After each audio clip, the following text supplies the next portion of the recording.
Unscripted, unfiltered, unapologetic.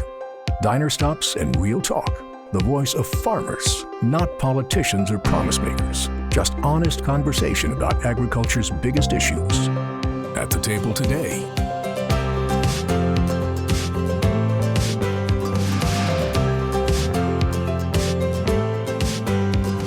This is The Farmer's Table, an original series from Pivot Bio.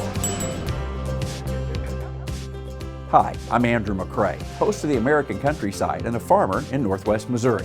A diner has long been a source of truth in rural America, the place where farmers gather to swap stories, share ideas, and connect through conversation.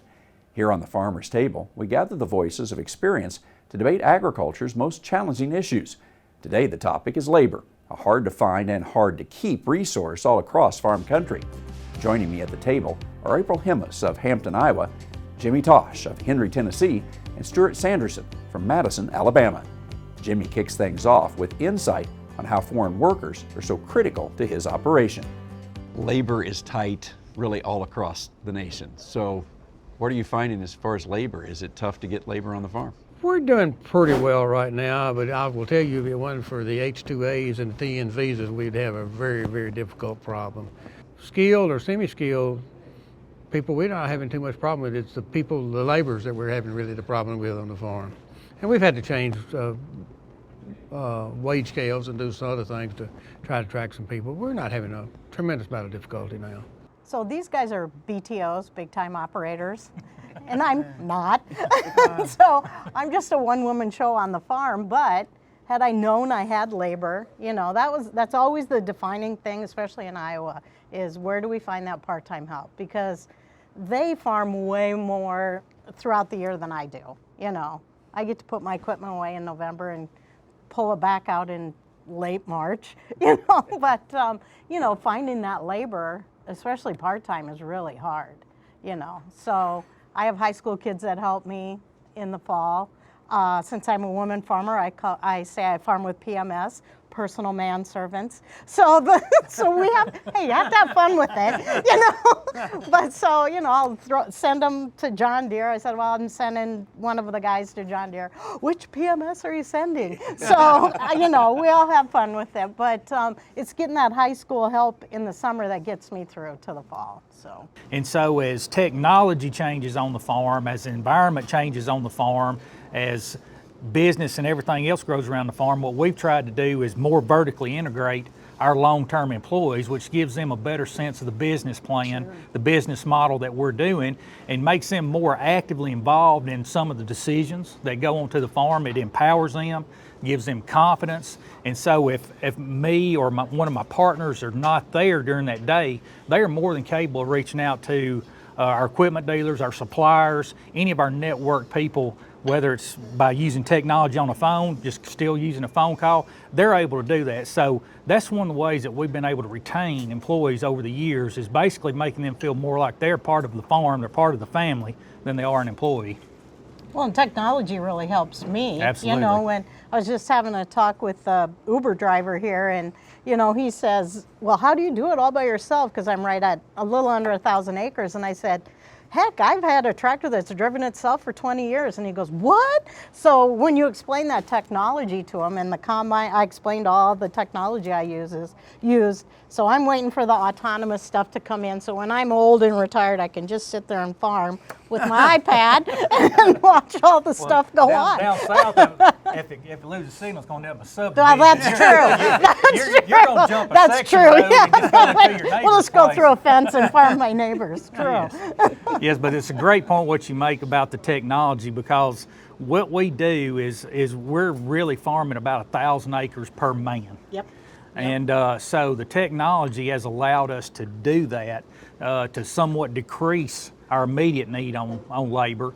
Now, when it comes to other stuff, truck drivers, things like that, bring our grain in, we've tapped into a market, because of the area that we're in, hiring a lot of retired truck drivers that are just wanting 30, 40 hours a week to still drive a truck. So we look for those avenues like that, little niche market areas, bring people out to the farm, just increases the farm awareness to another group of people.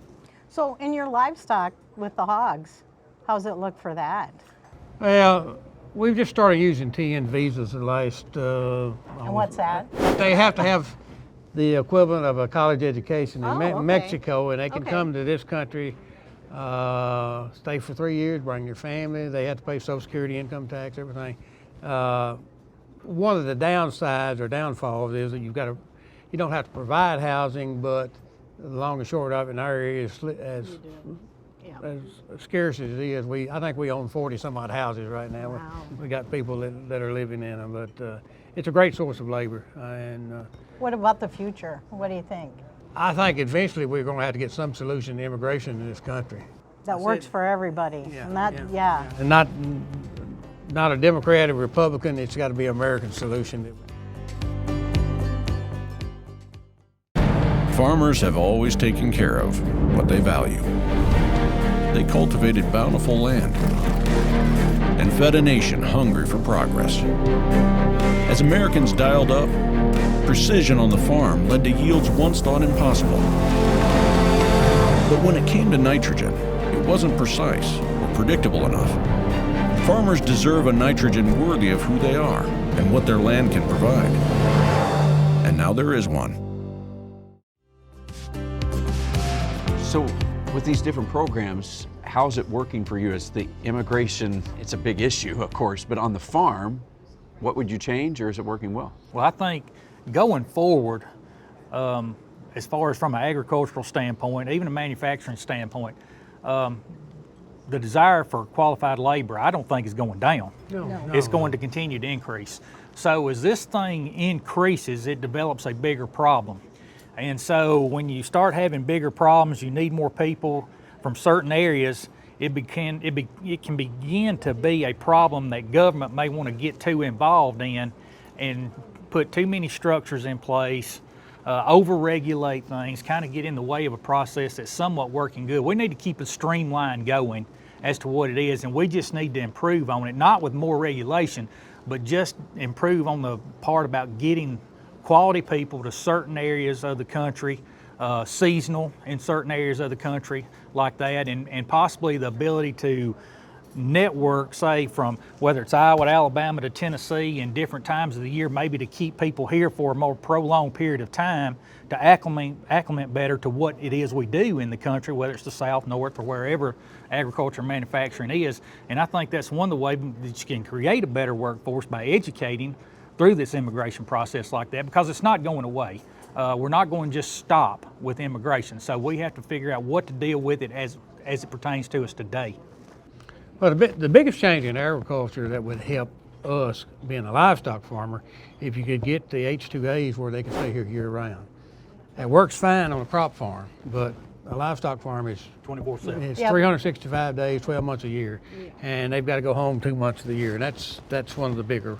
And that's the complaint I've heard from all my friends. And we have a lot of big chicken houses around me and hogs. It's what we do in Iowa. We raise chickens and laying hens and feed a lot of hogs. So, but that's, and then their kids can stay, like you said, bring the family and the kids can stay and get their education. Well, even from the row cropping standpoint, like you're talking about, I mean, it would benefit us too, because y'all farm a lot of acres, you farm acres. It doesn't matter if you farm 1 acre, 10,000 acres, or 20,000 acres. An acre is an acre. Yep. And there's a amount of maintenance that goes on that acre that's attached to all the equipment and stuff we use.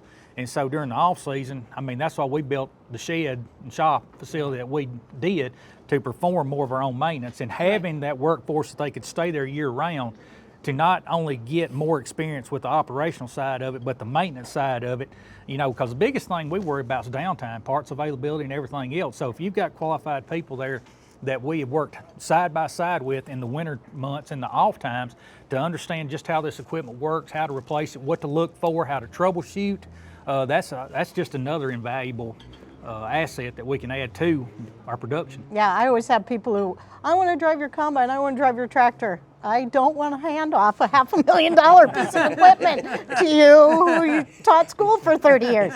That's nice, but you know what I mean? So, and when young kids who have no way to get into farming or agriculture that want to, I always say, learn how to drive a truck, a semi, because that's something, seems like every farm needs to do, or everybody needs a truck driver sometime, but you know. We've always said there's a big difference between a driver and an operator. That's very true. And to create an operator, you need the Yes. off-season hands-on experience also.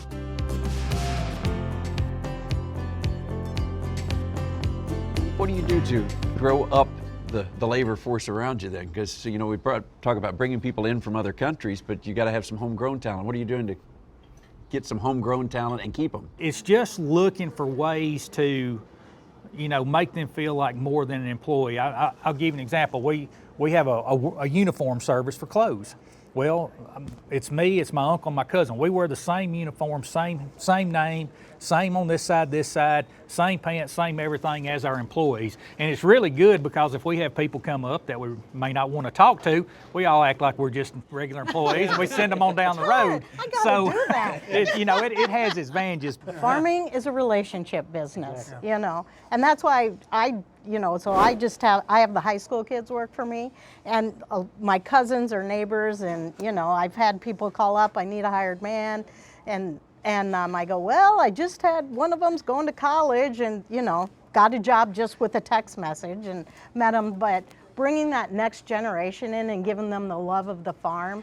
I do keep a plastic tiara around because they like to argue with me, and I put the crown on and I go, I'm sorry. So I differentiate myself that way, but I am the queen here, you know? Well, you're really right. I mean, you got to be competitive in salary and benefits, whatever, but the little things go a lot further than you would think. You know, another part of the labor is, you know, if kids on the farm, you know, record number of kids are leaving the farm than ever has before. And so, you know, we have to figure out as agribusiness men and women, you know, what's going on that we need to change to keep our own children and own kids more actively involved and wanting to carry on that legacy. Well, we're doing it a little different, and I want my grandkids to come back to the farm, but a rule of engagement to come back to the farm on our place is you've got to work off farm somewhere else for a couple of years before you come back.